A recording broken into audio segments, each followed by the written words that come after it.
sede del Centro de Prensa Internacional del Ministerio de Relaciones Exteriores de la República de Cuba. De inmediato iniciamos la conferencia de prensa del Ministerio de Salud Pública sobre la actualización de la situación epidemiológica del país frente a la COVID-19.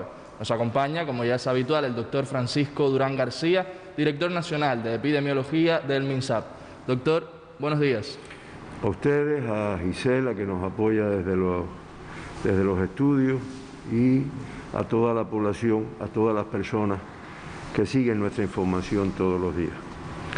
Comenzamos el día deseándole un bonito día, un lindo día en casa, pero un lindo día a todos los niños de Cuba, a los niños del mundo, en el Día Mundial, en el Día Internacional de la Infancia. Y sobre todo, tratar de buscarle solución a tantos millones de niños en el mundo que, como ha ido transmitiendo hoy la televisión cubana, no tienen alimentos, tienen que trabajar desde chiquitos, y realmente es una imagen que no tiene que ver nada con la situación de nuestros niños. Así que a todos muchas felicidades. Comenzamos con la buena noticia de que no tenemos casos fallecidos, otro día más, y de esta forma en nuestros hospitales se mantienen ingresados 429 pacientes. Uno en vigilancia, sospechosos 256 y confirmados 172. Esta es la cifra de casos activos en nuestro país el día de hoy. En la atención primaria de salud se vigilan 1.728 personas que han tenido algún tipo de riesgo o en algunos casos confirmados que ya están en la etapa de restricción domiciliaria. Ayer se procesaron 1.763 muestras en los laboratorios de biología molecular del Instituto de Medicina Tropical Pedro Curí, 715, en los de los centros provinciales de higiene y epidemiología y microbiología de La Habana, 282, en el de Santiago de Cuba 256, en el de Villa Clara 199, en el del Centro de Ingeniería Genética y Biotecnología 220 y en el del Hospital Hermanos Amejeira 91 muestras. Como resultado del análisis de estas 1.763 muestras, pues 38 resultaron positivas al SARS-CoV-2 y, como es natural, a la COVID-19.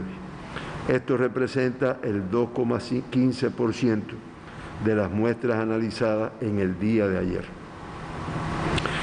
Ya de esta forma se acumulan 107.037 muestras realizadas en Cuba desde que comenzamos a enfrentar la pandemia, y 2.083 positivas, 2.083 personas que han sido confirmadas con esta enfermedad en nuestro país. Eso representa el 1,9%.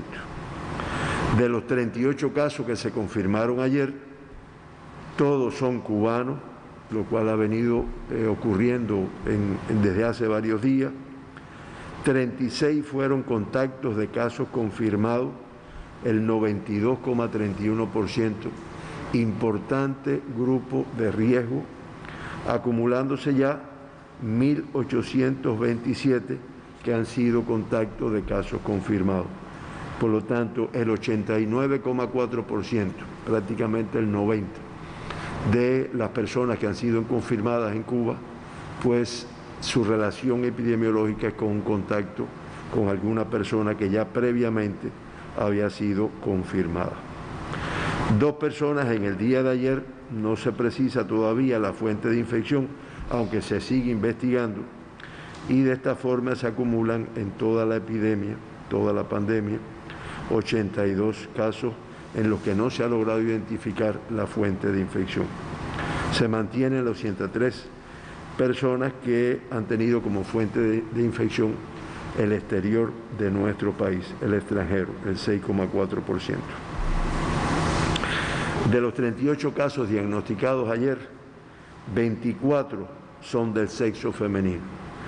Ya en el acumulado de personas diagnosticadas, el sexo femenino, a pesar de los argumentos que se plantean, que el sexo masculino tiene mayor facilidad para que el virus penetre en las células.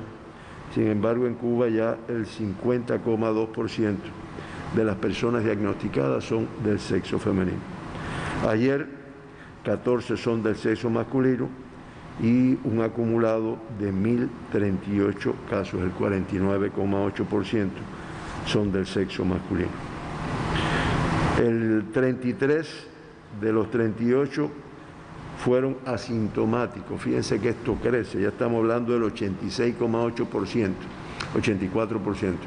De las personas que se diagnosticaron ayer, la cifra de 38, pues son asintomáticos en el momento del diagnóstico.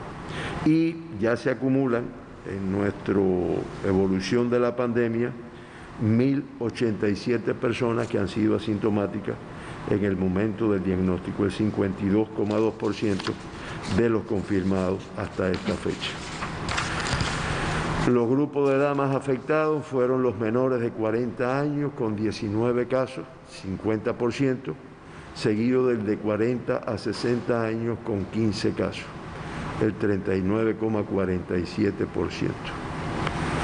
De los 38 casos confirmados ayer, 37, el 97,37% pertenecen a La Habana, en una composición que afecta a varios municipios de La Habana y que de todas formas, fíjense, que es lo importante de este análisis, ¿no? De los 37 casos, 29 están relacionados con el evento de transmisión que se produjo en los laboratorios AICA. Evento de transmisión que surge a punto de partida del que había ocurrido unos días antes, o se había detectado unos días antes en la tienda La Época. Entonces, ya dijimos que 29 de los 38, y hay uno que tiene que ver con la base de transporte, que también la mencionamos ayer, que también está relacionado con estos eventos.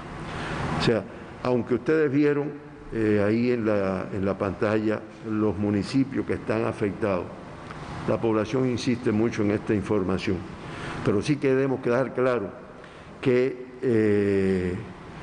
de todas formas todo esto está relacionado con 3 eventos y fundamentalmente con uno a punto de partida del cual se fueron ocasionando los demás. Y creo que ayer ya nos referimos a lo que puede representar, y es la enseñanza de un hecho malo, lo que nos puede representar que en un lugar determinado no se cumplan con las normas de protección que están establecidas, no haya personal que pueda tener la enfermedad con síntomas y no acuda al médico, no se detecte, porque yo no les niego que para nuestra población, para nosotros, en el Ministerio de Salud, para todo el país, el tener este número de casos a esta fecha, cuando ya pensábamos, incluso muchas personas cuestionaban las medidas de restricción que tenemos en nuestro país y que, como se ha reiterado, se van a mantener, pues tener este número de casos. Pero se dan cuenta que tiene que ver fundamentalmente con 3 eventos de transmisión a punto de partida de un grupo de violaciones que se detectaron. Esta es la situación de la composición por provincia. Hay un caso de la provincia de Matanzas, que es del municipio cabecera de Matanzas, y de esta forma, de acuerdo al comportamiento de los casos confirmados en los últimos 15 días, que es como tiene valor esto, no es cogerle el acumulado solo, ¿no?, que también se evalúa, pero para estar un poco más a tono con lo que está pasando y donde hay mayores riesgos, aunque riesgo hay en todos lados, pues La Habana ocupa el primer lugar en tasa con 8,0,1 de tasa de incidencia de casos de COVID-19 por 100.000 habitantes. Le sigue la provincia de Matanzas con 3,33, Artemisa con 0,97, Ciego de Ávila con 0,69, Villa Clara con 0,64, Las Tunas con 0,19 y Pinar con 0,17, ambas con un caso confirmado en los últimos 15 días, y de ahí para abajo todas las provincias no han confirmado casos en los últimos 15 días. Estamos hablando de 9 provincias y el municipio especial, de 8 provincias y el municipio especial Isla de la Juventud. Por lo tanto, en Granma, en Mayabeque, en Cienfuegos, en Santi Espíritu, en Camagüey, en Holguín, en Santiago de Cuba, en Guantánamo y en el municipio especial Isla de la Juventud, desde hace más de 15 días, no se confirman casos de COVID-19. Eso, ustedes dirán, oiga, pero como lo ha dicho despacio, ¿no? Porque creo que eso tiene un valor. Y el valor que tiene esto, además de reconocer el esfuerzo de todos los territorios, pues es que se puede alcanzar. O sea, el control de esta enfermedad se puede alcanzar. Es verdad que hay provincias, hay territorios con mucho mayor riesgo epidemiológico. Indiscutiblemente La Habana, las grandes capitales de nuestro país, en población, en complejidad epidemiológica, en visita de extranjeros, que tuvimos hasta un momento determinado, pues dan esta complejidad. Pero son datos que demuestran que podemos resolver esta situación. De esta forma, de 2.083 pacientes diagnosticados, se mantienen ingresados confirmados 172. Estos son los casos activos, que le llaman a la hora de los análisis, de las curvas, de las tendencias y demás. Y de ellos, el 98,3%, 169 de estos 172 casos confirmados que están ingresados, tienen una evolución clínica estable. Dato importante, dato que dice de la efectividad del tratamiento, del ingreso oportuno y el tratamiento que se le ponga a nuestros pacientes. Siempre lamentamos el fallecimiento de 83 personas, eso nos da una letalidad de 3,98%. Cuba se mantiene con esta letalidad en el lugar número 16, y de todas formas siempre mencionamos de los países que tienen mayor letalidad en la región de las Américas, que además la región de las Américas, la letalidad que tiene es de 5,67. Se mantiene en primer lugar México con 11,17, en segundo lugar Ecuador con 8,64, Canadá con 7,84, Estados Unidos con 5,86 y Brasil con 5,78. Esto es de los países con poblaciones grandes, porque en la región del Caribe también hay algunos territorios que tienen una letalidad elevada. En el día de ayer, siempre mencionamos las 2 personas que se evacuaron al principio de la pandemia, y en el día de ayer se dieron 17 altas en nuestro país, indicador que no es favorable teniendo en cuenta el número de ingresados, del número de confirmados que tuvimos en el día de ayer, menos alta que los confirmados. No obstante, ya de los 2.083 pacientes diagnosticados, el 87,6% se han recuperado, están de alta clínica o de alta epidemiológica.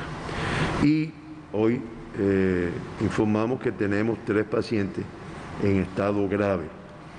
Estos son los pacientes que teníamos ayer. Ayer teníamos 4, hoy tenemos 3. Son los 2 que se encuentran en el hospital, 2 de los que se encuentran en el Hospital Salvador Allende y 1 en el Hospital Militar Dr. Luis Díaz Soto, que ya lo habíamos mencionado ayer. Hubo un paciente grave del Hospital Salvador Allende que pasó al estado, al reporte de cuidado, lo cual denota una evolución favorable del mismo. Esta es la situación en nuestro país. El mundo, preocupante. Aunque se mantienen los 185 países con casos de COVID-19, ya la cifra de confirmados alcanza los 6.028.135 casos confirmados. En un solo día se confirmaron 128.269 personas y lamentablemente fallecieron 4.053 personas en el mundo por esta enfermedad, con lo cual se acumulan ya 368.944 que han fallecido por la COVID-19. Esto da una letalidad en el mundo de 6,12%.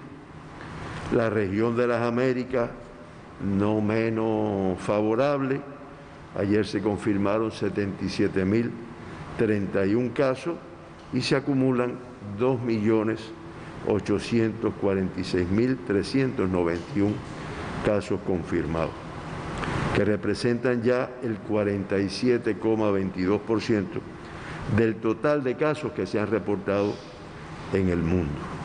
Ayer fallecieron en nuestra región 2.648 casos para una letalidad de 5,67% y con esto se acumulan 161.514 fallecidos por COVID-19 en la región de las Américas.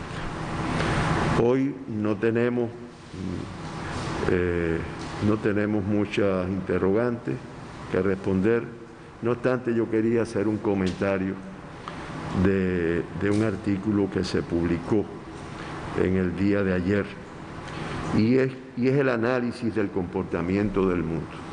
Y yo lo hago porque nuestra población tenga la cultura, tenga la información, una población que tiene un nivel escolar alto, prácticamente muchos universitarios y otros con niveles altos, y que pueda reflexionar sobre el comportamiento de esta pandemia, que realmente no se había visto nada igual, ni en este siglo ni en el anterior. Creo que desde el principio del siglo no había un comportamiento igual.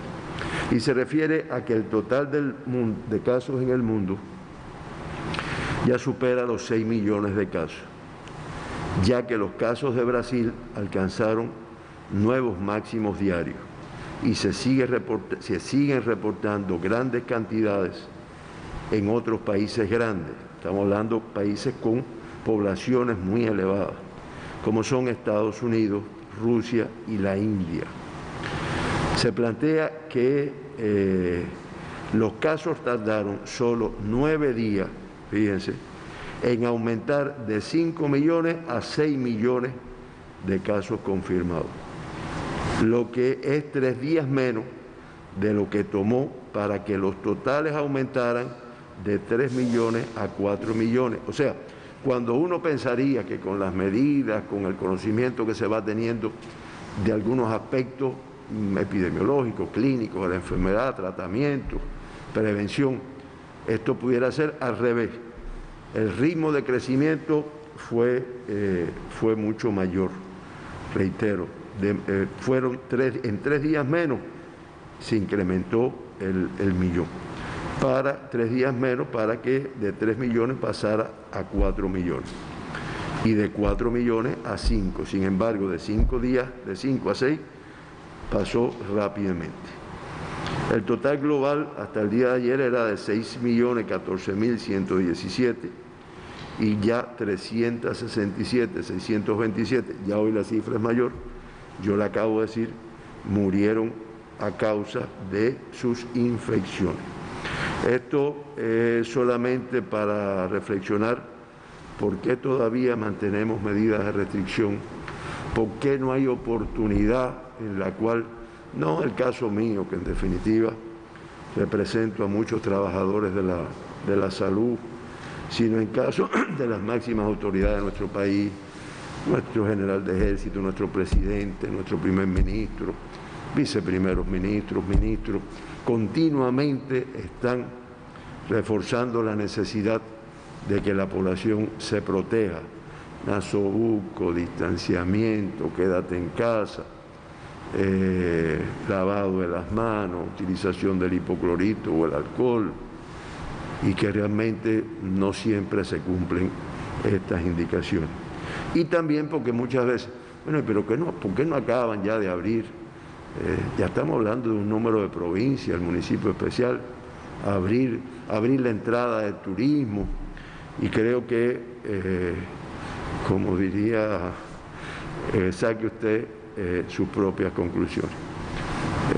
Creo que los datos son harto elocuentes de por qué es muy riesgoso mantener, suspender un grupo de medidas de restricción. De esta forma terminamos. Yo le agradezco mucho al equipo técnico que nos acompaña, que nos hace posible, a Gisela, que apoya todas nuestras informaciones, y a todas las personas que en algún lugar de nuestro país o fuera de nuestro país pues nos siguen y están atentos a nuestras informaciones. Muchas gracias. El agradecimiento para usted, doctor, y por supuesto para todos los que nos siguen. Gisela.